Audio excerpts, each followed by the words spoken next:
Lucifer, Beelzebub, the beast, Satan.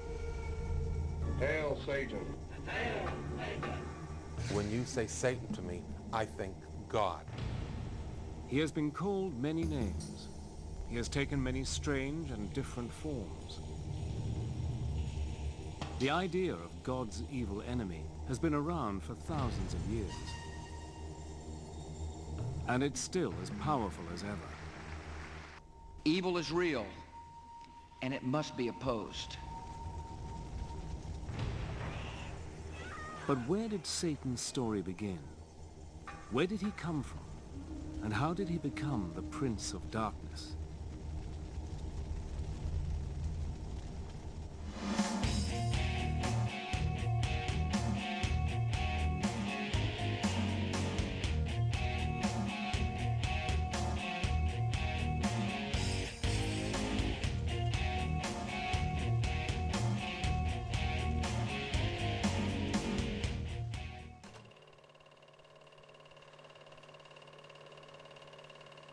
More than 3,000 years ago, in the deserts and pasturelands of the Middle East, unknown hands wrote the earliest chapters of the Hebrew Bible. If the devil had a birthplace, surely it was here, somewhere in the book known to Christians as the Old Testament. In the oldest books of the Bible, a character called Satan does appear, but he's nothing like the Satan we imagine.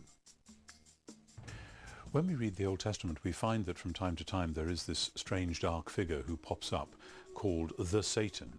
The word the Satan is actually a title. The word means the accuser. And to begin with, it seems that the Satan is one of the angels or attendants in the heavenly court. One of God's servants who, in a sense, had to do some of the dirty work.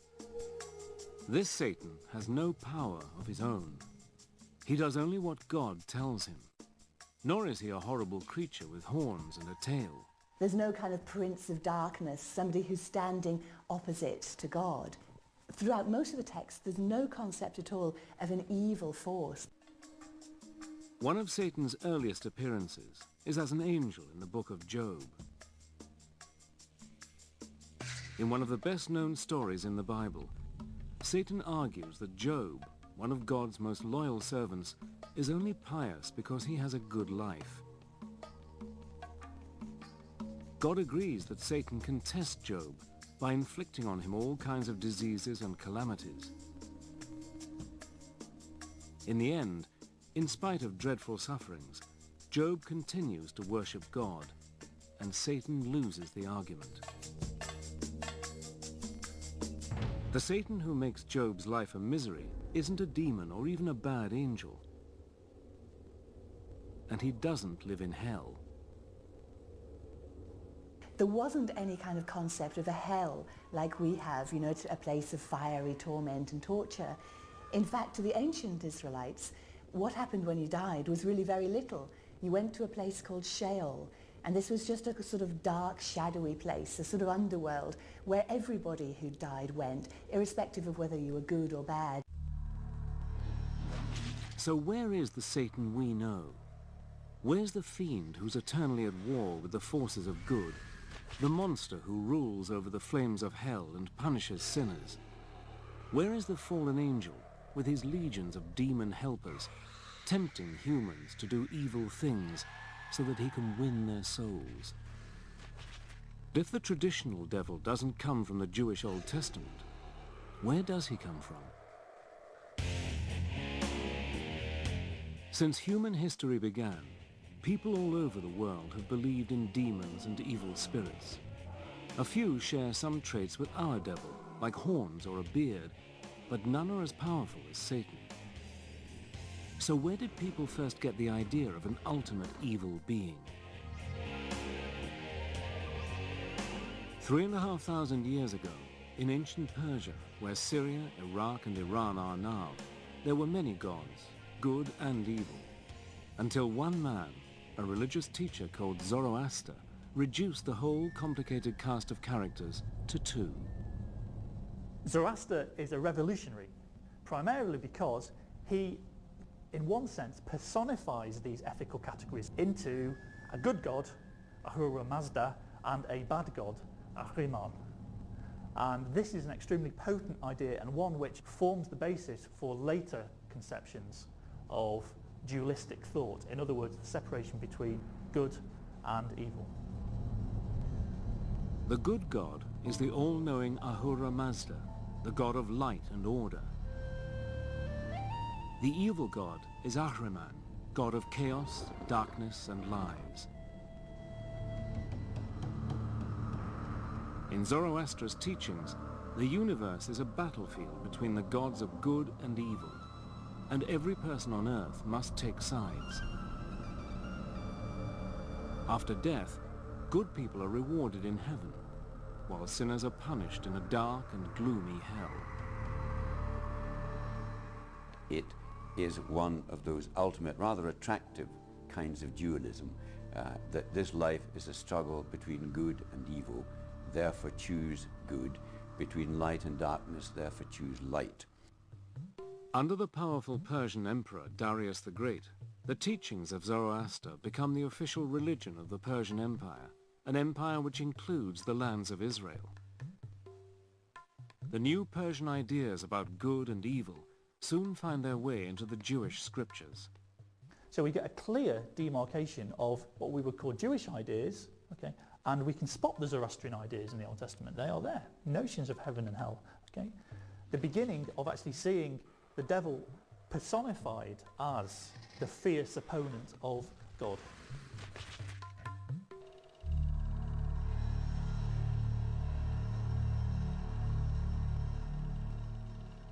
As the Persian Empire in turn is defeated by Alexander the Great, Greek culture comes to ancient Israel. The Greeks introduce a huge cast of gods and goddesses, including one who will shape our image of Satan for centuries. Hades has a black face or black beard.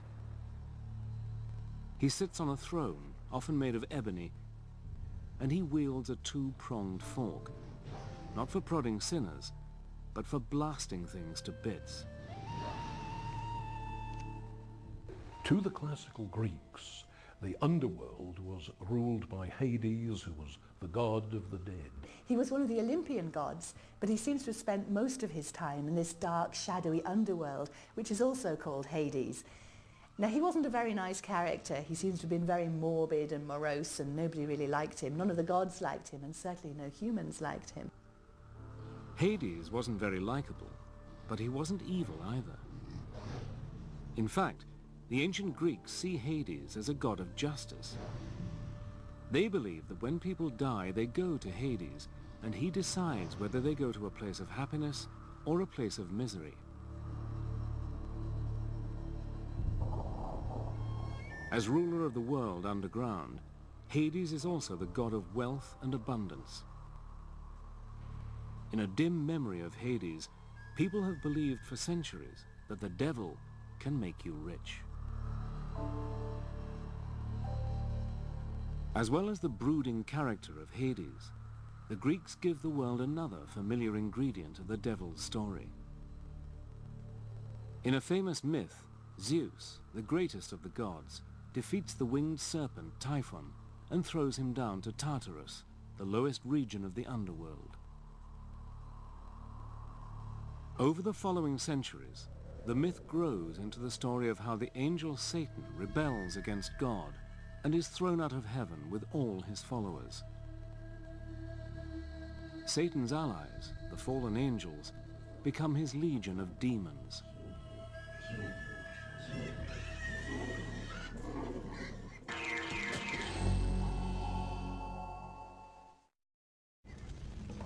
When we think of hell, we think of fire, lava, and sinners being horribly tortured. But where did this picture come from? The underworld of Hades doesn't have fire, but ancient Jerusalem does. When we read the Gospels, we come upon Jesus warning people that there is this dangerous fate that might await them, and it's called Gehenna, which was the old smouldering rubbish heap in ancient Jerusalem. And because of the stink of the place and because there was so much in the way of rubbish, periodically it was set fire to, and the fires there would burn for several days, if not weeks. Gehenna was the place where the Jerusalem authorities burned the bodies of executed criminals. Over time, the place came to stand for something supernatural, a spiritual fate that would await the wicked at the end of time. Gehenna was the inspiration for the terrors of hell.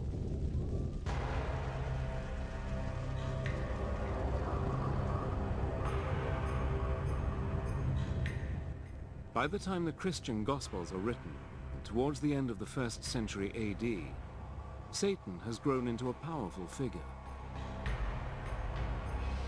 By now, Jewish lands are ruled by the mighty Roman Empire. It was a time when the Romans were hated bitterly. To many Jews and Christians persecuted by Rome, Satan is the evil force behind Caesar's throne.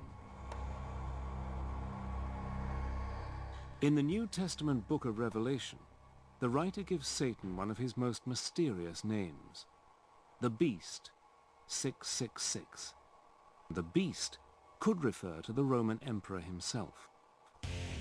The author of Revelation says that the beast has a human number and it's 666. Now this has traditionally been seen as a reference to the Emperor Nero, and that's because if you take Nero Caesar in Aramaic and count up the numerical values of those letters, it comes to 666.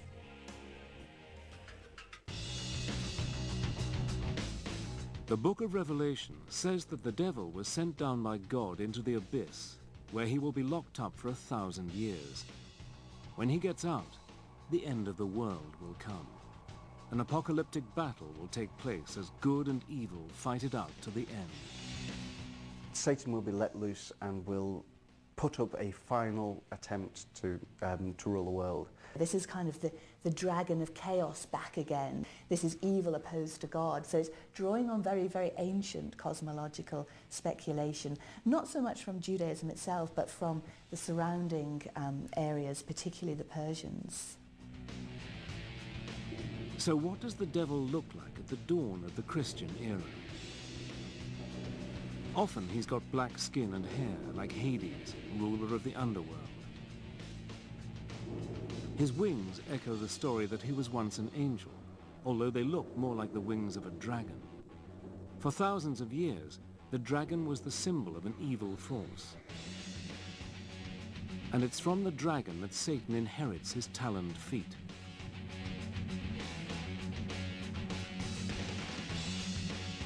When Satan isn't being a dragon, he's a snake. The serpent, said to have tempted Eve in the Garden of Eden, has long been believed to represent the devil, although the scriptures don't actually say so. In fact, Christian leaders disagree, sometimes violently, about what the devil is like. But one thing they do agree on: he is busy working with and through their enemies. 4 centuries after Christ, a Roman emperor, Constantine the Great, converts to Christianity. Within a generation, the once persecuted religion is the official creed of the mightiest empire on earth. Christian bishops now have real power, backed up by the state, and they use Satan to help them keep it. Again and again, church leaders claim that those who disagree with them, especially other Christian groups, are working for the devil. As Constantine made it the state religion and a state church and an established religion, what Constantine and his immediate successors found hardest to put up with was heresy. Catholic theologians would have said that because heretics didn't believe the correct Catholic faith, they must be worshipping the evil one instead, God's enemy. The logic is relentless. It's us and them. If you're not with the church and the empire, you're with Satan. It's a short step for the church to demand that heretics be put to death. The first executions come 450 years after Christ, Over the following centuries, the numbers of people killed for supposedly working for Satan grows to many tens, possibly hundreds of thousands. Under the protection of the Roman Empire, the Christian religion grows quickly. But the bishops worry that the pagan gods are far too popular. Thousands of Romans still pray to the winged goddess Fortuna, the bringer of luck. But the most popular pagan god of all is Pan. Christian leaders see him as a serious threat who must be discredited.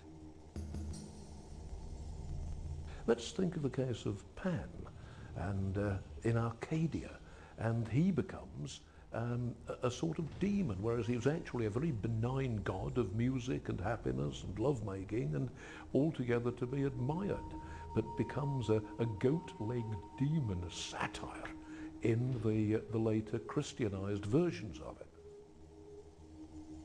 Satan now adopts Pan's best-known features. He becomes an ugly, leering beast with horns on his head. His body is hairy, and he has Pan's cloven hooves, although sometimes he keeps the taloned feet of the ancient dragon. So outlandish has he become that he often has a second face on his belly. One of the greatest thinkers of the early Christian church is St. Augustine. Augustine is keen to show that the old nature gods are dangerous demons. According to Augustine, male demons called incubi appear to women at night and seduce them. Even more disturbing for Augustine, saintly men could be visited in their beds by female demons called succubi and forced to do sinful things against their will. When, during the long dark hours, their frustrated minds produced all sorts of sexual visions and erotic pictures, and they had to expel these from their minds. I thought, well, how on earth could this have come into my pious celibate mind? It isn't me. This is an entity. This is something downright evil.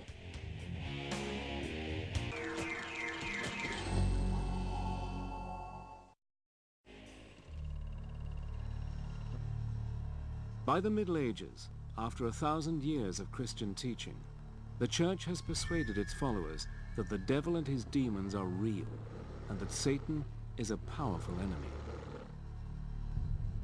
The problem is that some Christians take the idea a lot further than the bishops want. Some branches of Christianity did see the world itself as created not so much by Satan, but by a lesser evil god. And so for them, of course, everything to do with the world, with matter, with human flesh, was seen in negative terms. We do find the emergence of something called Gnosticism. Gnostic Christians carried with them this very clear notion of a good God and a bad God. There's the good God who created everything spiritual, and there's the evil God who created everything physical, which means that everything that you can see or touch or sense with any of the five senses is actually coming from the evil God. One group which is taking enthusiastically to the Gnostic idea of good and evil is the Cathars of southern France.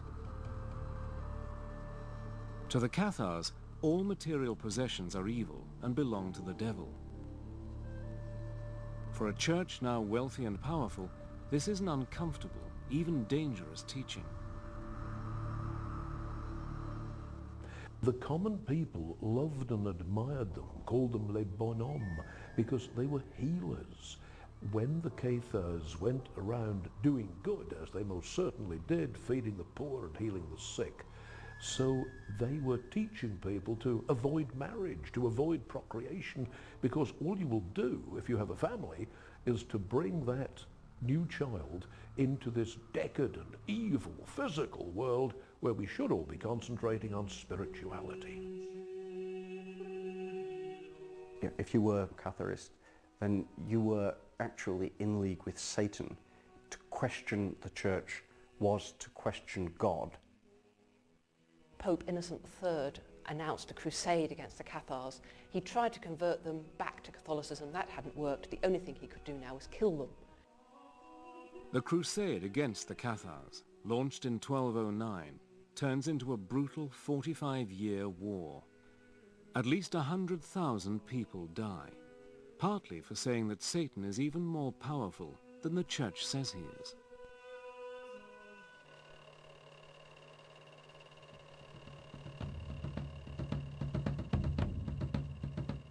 The crusade against the Cathars is against fellow Christians, but for almost 2 centuries, the Crusades are mostly about fighting Islam for control of the Middle East. In medieval Europe, Islam is seen as a heresy, the work of the devil. Muslims too are quick to claim their enemies are in league with the evil one. In the Quran, Muslims are instructed to fight against non-Muslims because they are friends of Satan. Both sides, inheriting the ancient beliefs of the Persians, see the world as divided into good and evil, justifying all the horrors of war and conquest. The Crusades leave a sinister legacy. In the middle of the campaign, Pope Gregory IX founds the Inquisition. Controlled by the Dominican Order of Friars, the Inquisition's job is to find heretics and hand them over to local princes for punishment. The Inquisition gave people plenty to be frightened of. It gave them the fires of hell to be frightened of, and it gave them, in a more immediate sense, the Inquisition itself. They had the right to arrest that person without telling them who'd accused them, or indeed what they were accused of. The accused are guilty until found innocent, and can be held for as long as the authorities want. Anyone who questions the Inquisition is immediately suspected of being in league with the devil. In the fight against Satan and the powers of evil, medieval rulers believed that, as in any war, information is vital. Up till now, the Church has not officially allowed Christians to be tortured, although torturing Jews and Muslims is acceptable. But in May 1252, Pope Innocent IV rules that Christians suspected of heresy can be tortured until they confess they are working for the devil and inform on co-conspirators. Once you've set up a debate that defines somebody as a Satanist, as a servant of Satan, then you have put them in a position where you can do what you want to them because you are justified by working for the forces of good. Generally, once somebody had been accused of heresy, there was no way they could clear themselves. No matter what they said, because they were a heretic, therefore in league with the devil, therefore anything they said was like to be a lie. But the torturers can't do whatever they please. They are supposed to follow strict guidelines. In theory, and according to Pope Innocent IV in the middle of the 13th century, torture should be limited, it should not draw blood, it should not lead to serious permanent damage to the person who's being tortured. In practice, these regulations are not always followed. But there's also something which the psychologists would refer to as a rationalization process, that it could all be very well for them to say, oh yes, we are trying to save your immortal soul, we're trying to keep you out of hell, we're trying to prevent the devil from getting you, and what they really mean is we'd rather fancy your farm. All over Europe, the new powers, supposed to be used against Satan, are used by the unscrupulous to seize wealth or to do down their enemies. In 1307, King Philip the Fair of France brings witchcraft charges against the leaders of the Knights Templar, the fabulously wealthy order of crusaders. Philip accuses the Templars of worshipping a pagan idol called Baphomet, a supposedly satanic figure. The Templars have been involved in the Middle East in negotiations with Muslims, and some people in Western Europe thought they had been in league with the Muslims, and because the Muslims, everybody knew, in inverted commas, were involved in magic, there is therefore a hint that perhaps the Templars were involved in magic too. They were attacked and largely destroyed On Friday the 13th of October in 1307, sealed orders given by Philip le Bel to his seneschals to attack every Templar stronghold simultaneously. Ever since the purge of the Templars, Friday the 13th has been seen as an unlucky day, somehow connected with satanic forces.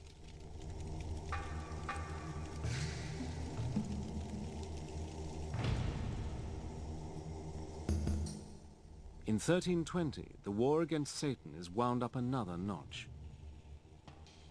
Pope John the 22nd orders the Inquisition to target any kind of witchcraft, sorcery, or necromancy. A big worry is that unscrupulous priests who know how to drive out devils with the rites of exorcism might instead use exorcism to invite the devil in. Formulas, Latin formulas and rituals which can be used to command the demon. Now, once you've got a Latin formula that has power to command a demon, I could use that to command a demon to do my washing up, you know? I could use that power to command a demon to get this woman I fancy into bed. The necromancers are interested in using the formulae of exorcism to command demons to do other things that they are interested in. You know, a demon could make me rich. A demon could find some hidden treasure for me. Fear that necromancers and witches are all around, conjuring up demons and making pacts with the devil, sweeps across Europe.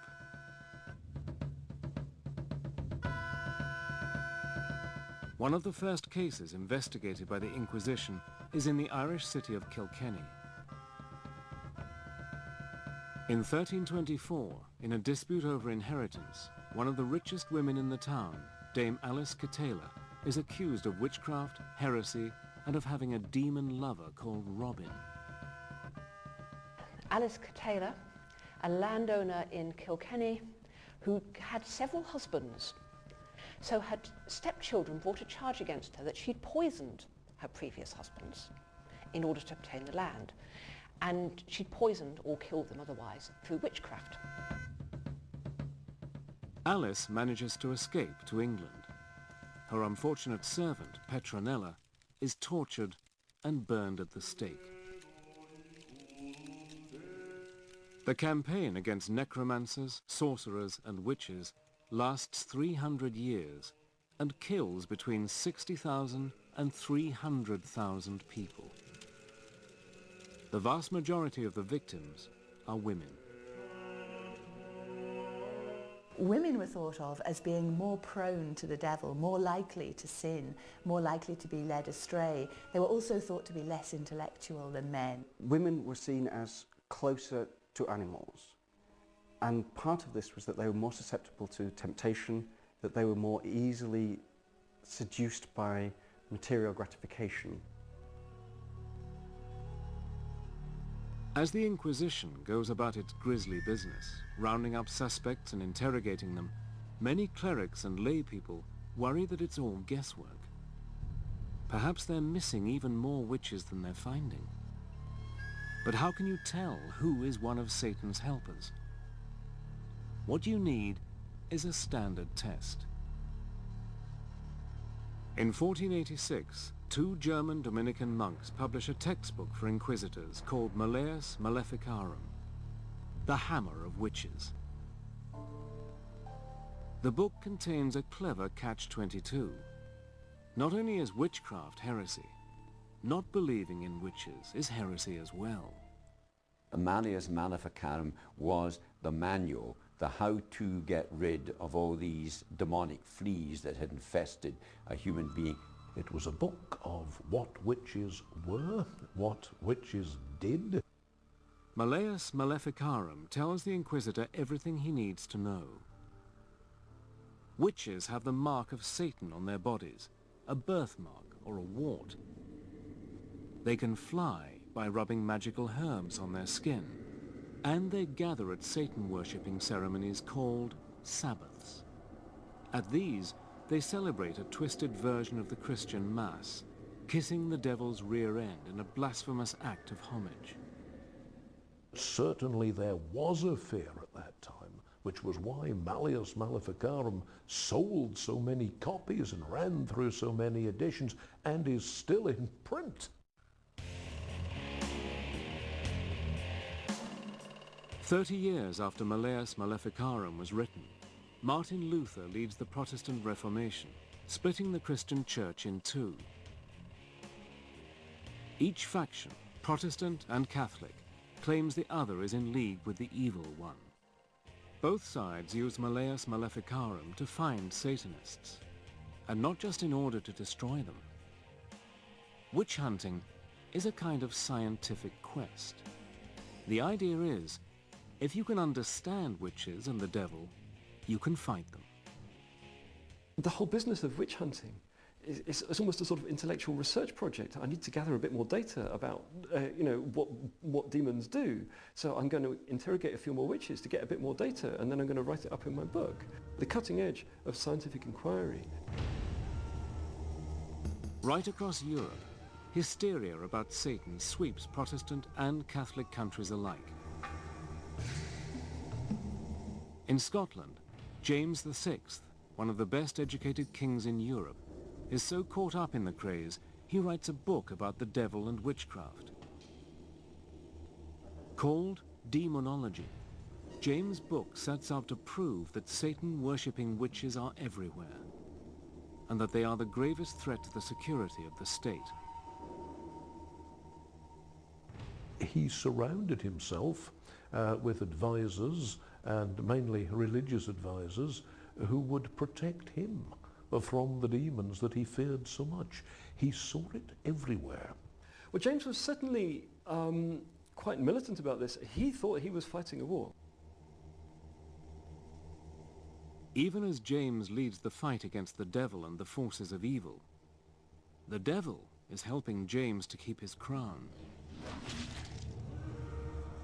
James can always point to the figure of Satan and say, if it weren't for me, look who would be ruling in my place. Although this is quite frightening, it's also in a way quite gratifying for James. One of the witches who was interrogated was asked, why is the devil attacking our king? And the witch who was confessing allegedly answered, this was what was recorded anyway in her confession, the devil is doing this because King James is the greatest enemy that the devil has in the world.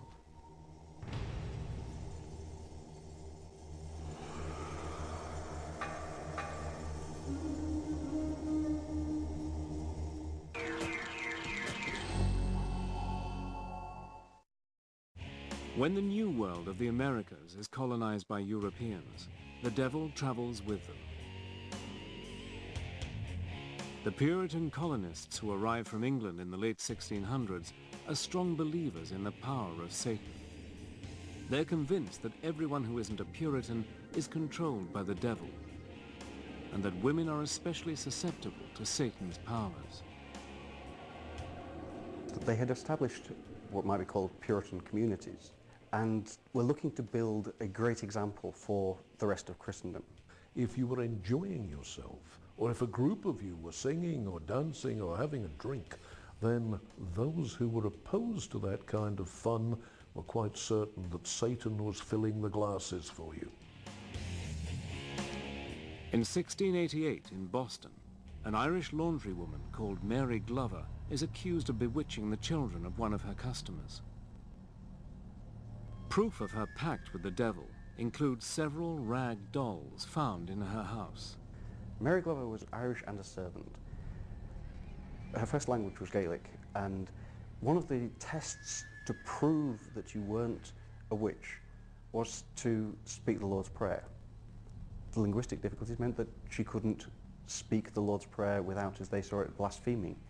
She was hanged as a witch in 1688.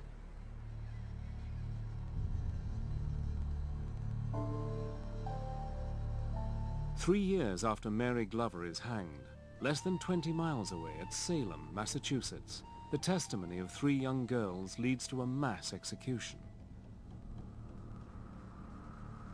Some of the children were said to be possessed by spirits sent from the witches, and so when they were standing witness, They were effectively, they were performing being possessed. In the Salem witch hunt, 150 people are arrested. 19 men and women are hung or crushed to death. 17 others die in prison. In an ironic twist to the story, the Salem jury later apologized, blaming the devil for their mistake.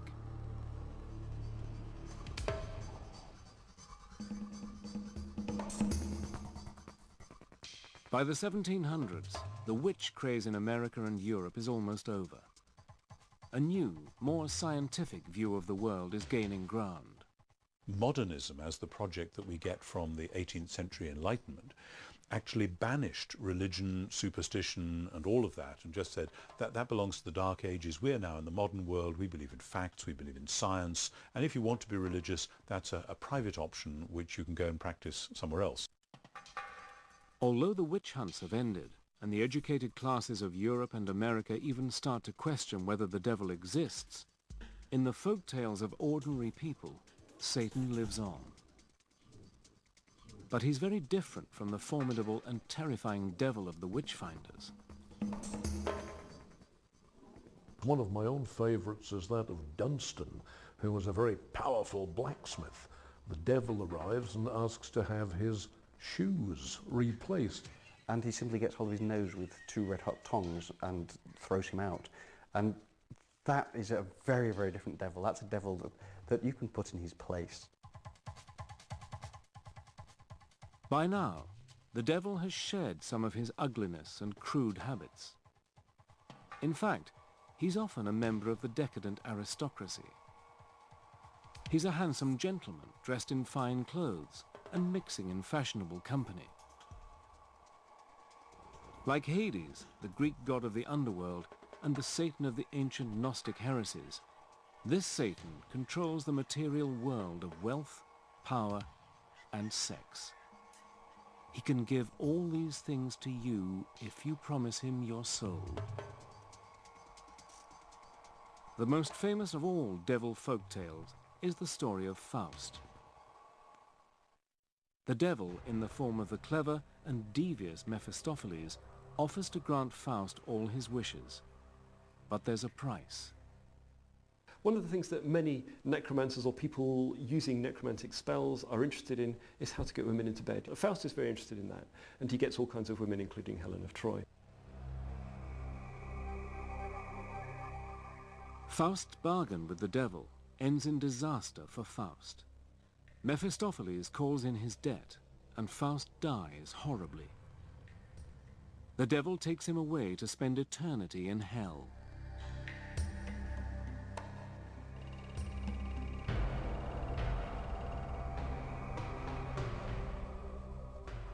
As the power of religion fades, and the age of popes and kings gives way to the age of revolution and democracy, a new devil arrives on the scene. This devil is utterly different from the treacherous fiend of Christian tradition. He is a tragic and lonely figure, a hero battling against tyrannical authority in the shape of a cruel and overbearing god.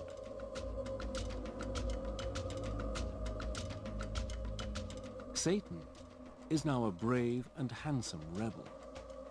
And so you get the kind of romantic view of Satan as not really a villain or an evil person at all, but the opposite of that. Satan is a good guy who's challenging the boss.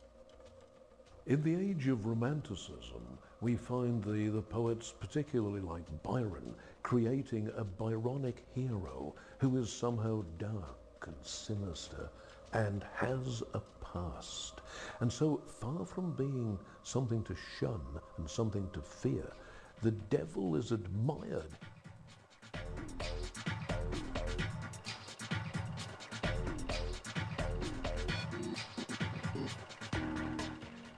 With the 20th century, the devil's fortunes take a turn for the worse. No longer feared or admired, he becomes a figure of fun. He even joins the world of commerce, helping to sell products from wine to chocolates and beer.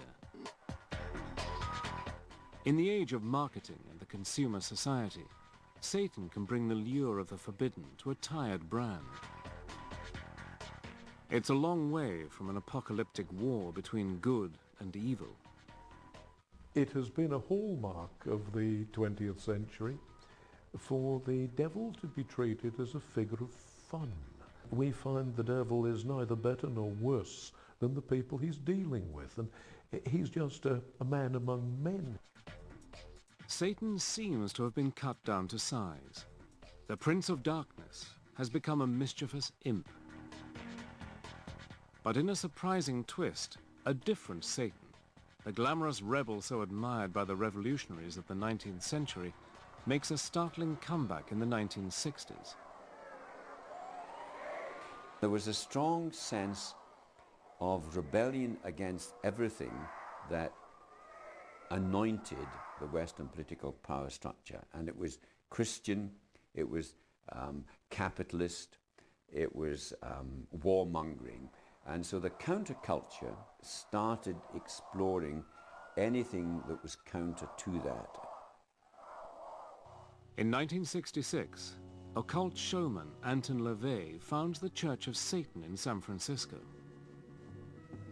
Part religion, part money-making racket, the Church of Satan attracts lurid headlines, mostly encouraged by the publicity-seeking LaVey himself.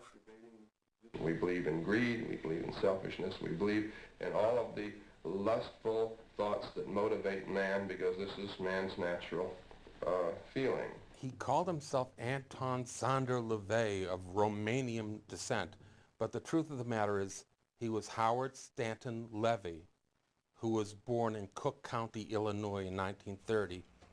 He held these weekend lectures and witch circles in his house, and people would come in and pay their $2 a head. Well, finally, he had this friend, it was a publicist, who said, you know, I have an idea. Why don't you turn this thing into a church? You could make a bundle of money. And, of course, that's what he did. He has been called everything from a carny to a manipulator to a brilliant philosopher. The truth lies somewhere in the middle.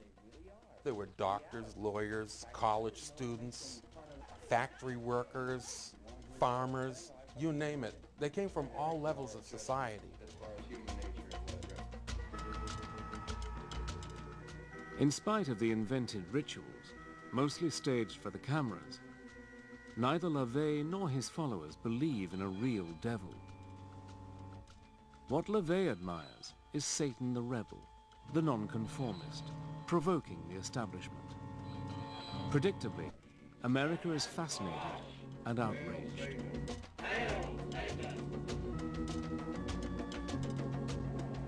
In 1967, the 60s fascination with the occult, spearheaded by LaVey's Church of Satan, gets a powerful boost from Hollywood.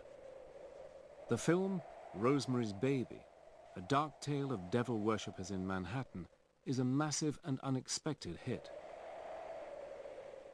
In Roman Polanski's masterpiece, the heroine's innocuous neighbors are part of a satanic conspiracy to help the Prince of Darkness father a child who will rule the world. In Rosemary's Baby, Satan triumphs in the end. But the Christian backlash to the story comes in the 1973 blockbuster The Exorcist. This time, the devil, who has possessed a young girl, is defeated by the forces of good in the shape of two priests. The old belief that women are especially susceptible to satanic influence is revived 2 centuries after the Salem witch trials. We would be seriously in error if we were to underestimate the power of Hollywood. I think the biggest impact was probably around the time of The Exorcist. I know many people I've talked to about the movie, especially those raised in a Christian household, who are very frightened by it, very upset. It's the war between good and evil, but evil is in a whole new dimension, and it's very personal. It made being possessed almost fashionable. The numbers of people who were seen to be possessed just took off. I've been invited to exorcise people who were convinced they had a demon, and you will get people who put them through it. and it can be very violent and very dramatic and very expressive, but it can really flip someone into serious, serious ill health. Hollywood's discovery that fortunes can be made with stories of possession and devil worship stokes the fires of a paranoia that has lain dormant since the days of the witch trials. In the 1980s, stories about a vast conspiracy of organized Satanists sweep the media. Known as the Satanic Panic, Christian groups allege mass satanic abuse of children and tens of thousands of kidnappings. Part of the Satanic Panic started with accusations of satanic ritual abuse. Groups of people who declared themselves as Satanists were believed to be taking people and children and damaging them. There were all kinds of dark suggestions about children disappearing and about child sacrifice and ritual murder. Although hundreds of people are arrested and imprisoned, when the FBI finally launches a full-scale investigation in the United States, it concludes that the satanic abuse allegations are all groundless.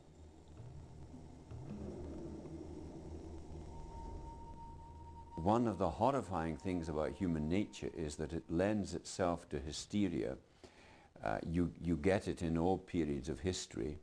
I think you get it much more virulently nowadays because one of the most potent instruments for spreading hysteria is the modern telecommunications industry.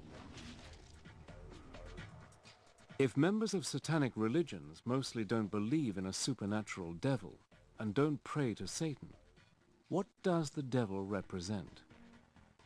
Some Satanists claim the devil stands for a spirit of change.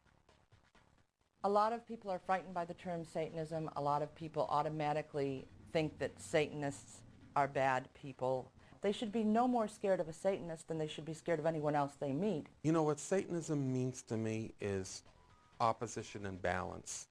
Alternative thought, playing the devil's advocate.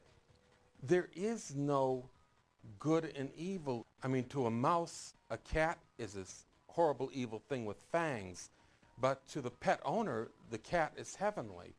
We create our own reality. That's the whole idea behind Satanism. In the United States, surveys show that almost half of Americans believe the devil is real. Even non-religious people instinctively divide the world into good and evil, the opposing principles taught by Zoroaster to the ancient Persians. If anything, recent events have made that belief even stronger. In September 2001, the massive terrorist attacks on the United States which destroyed the World Trade Center shocked America to its core. To many, it seemed as if sinister forces had gone on the offensive. It was easy to believe that this was a showdown between the forces of good and evil. To the US government and a large section of American opinion, the attacks were about much more than politics.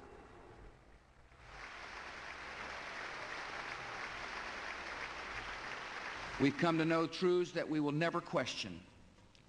Evil is real, and it must be opposed.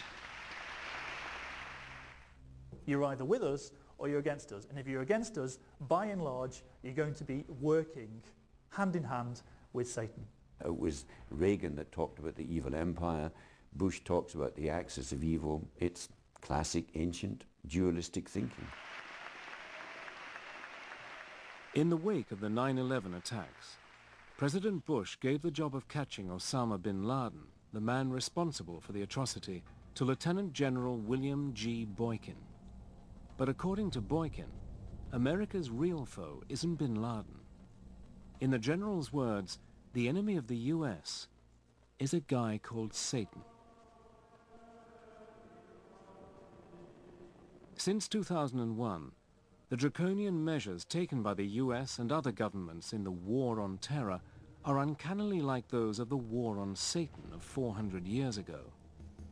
Imprisonment without trial, secret hearings, anonymous tip-offs, and torture. We are seeing a similar willingness to to justify mistreatment, to justify the removal of rights, the justifiable use of torture against the perceived enemy in the war against terrorism. If you're fighting a war against evil, what begins to happen, I think, is that you end up by turning into the evil that you're fighting. Controversially, President Bush called the invasion of Iraq a crusade. The similarities with the historic crusades against heretics are striking.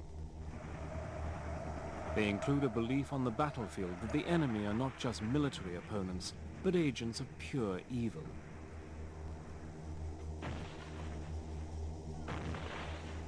In November 2004, as US forces launch a massive attack on the Iraqi city of Fallujah, a senior Marine officer, Lieutenant Colonel Gareth Brandle, makes clear who he thinks the enemy is.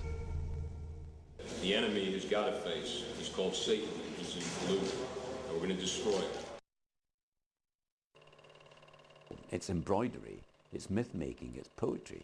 It can be good fun, except that it has produced great evils. A human invention, but one that's rebounded on us because it's given us permission to do terrible things to each other, which is why I think that we should close hell down and finally banish the devil and get rid of him.